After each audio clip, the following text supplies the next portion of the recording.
All right, investors, today it's Qualcomm versus Cisco Systems. It's the battle of the telecom equipment industry. Come on, let's go swimming with the sharks. Please don't forget to hit that like and subscribe button. Make sure you share with your friends so they can join in the conversation.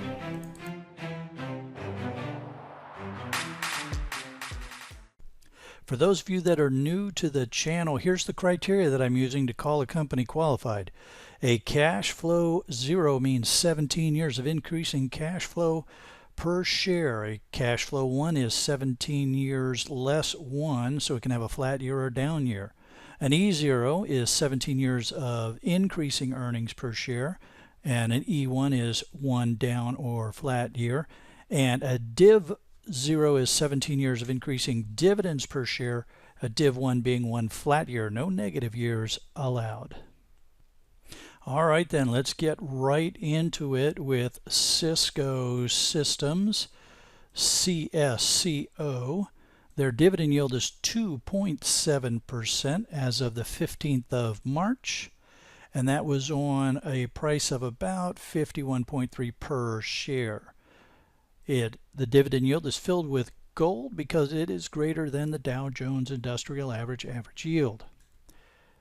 Cisco is a cash flow 1, so they had 17 years of increasing dividends per share with the exception of 2009.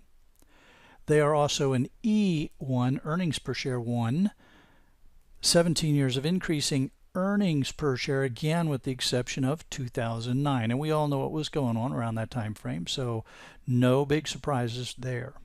Now it's interesting to note that Cisco did not pay a dividend all the way out until 2010, and then they started ramping up their dividends since then. Here's what Cisco looks like on the long-term trend. Here's where they took their hit, but otherwise a nice steady upward trend on their cash flow and their earnings.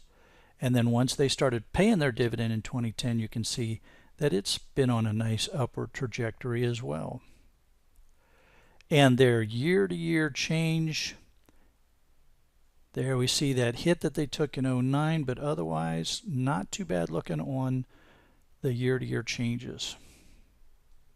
All right, now Qualcomm. Qualcomm's a different beast here, all right? Qualcomm, QCOM, their yield is 5% on a $53, almost $54 per share.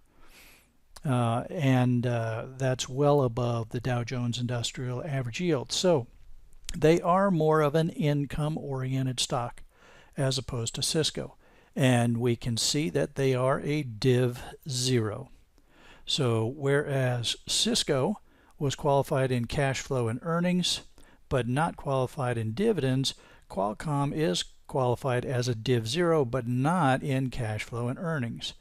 You can see they had some trouble here in the 15 through 17, 18 time frame. Here's their long-term trend lines, and as we saw in those numbers above, cash flow and earnings were doing pretty good. Then they started taking some hits here, and now they've turned that back around. Dividends, nice steady upward trajectory. Here's their year-to-year. All right, let's look at these two side by side and talk some more about how they compare relative to each other. So the first thing that we're going to see very clearly is that Qualcomm is an income stock where Cisco is not.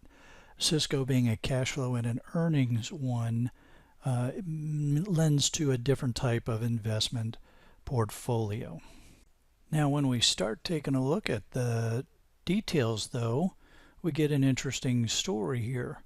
Now remember, Qualcomm was supposed to be the income company here, but we see that their cash flow per share has been outperforming Cisco.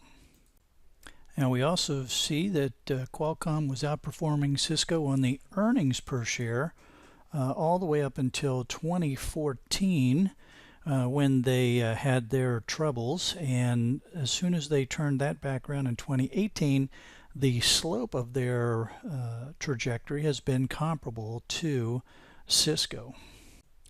Then, as we noted, Cisco did not start paying a dividend until 2010.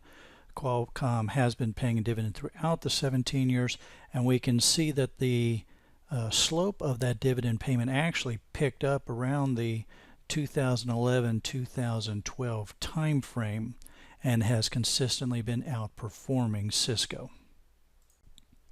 So you might think that Qualcomm is the hands-down favorite here. They certainly look like a good income play, but let's not forget that Qualcomm is having some legal battles with Apple, and you need to see how those turn out. And Cisco is a long-time favorite. They've got some great security applications. They're a one-stop shop for equipment, so this is not a black and white answer here. You're going to have to do a little more analysis on your own and see what you're comfortable with. I'd like to know what you come up with. Leave your comments down below. Make sure that you give me a thumbs up, subscribe, and hit that like button. Share with your friends so that they can join in the conversation as well. Have a great week, everybody.